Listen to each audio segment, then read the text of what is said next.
Welcome to the Slop Farm. Enjoy the video. In this video, I will explain how to set up your Tesla Model 3 key fob.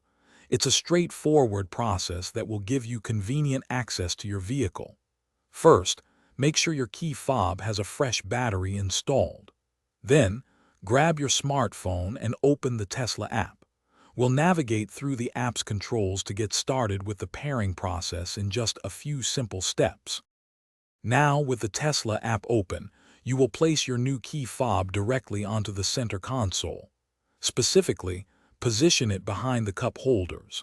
The app should then automatically detect the key fob within a few seconds.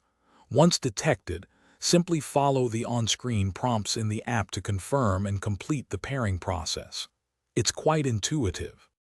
After successful pairing, it's important to test your new key fob. Check that you can lock and unlock your Model 3 and ensure the trunk and frunk open as expected. You can also customize various settings within the app, such as enabling or disabling the walk-away door lock feature. Don't forget to personalize driver profiles for a tailored experience. If you encounter any issues, first try replacing the key fob battery.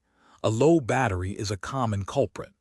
Also, keep your key fob away from strong electromagnetic interference, which can sometimes disrupt its signal. Always carry your Tesla key card as a reliable backup. For more detailed information or specific troubleshooting, consult your vehicle's owner's manual. Thanks for watching. Consider subscribing if we helped you today.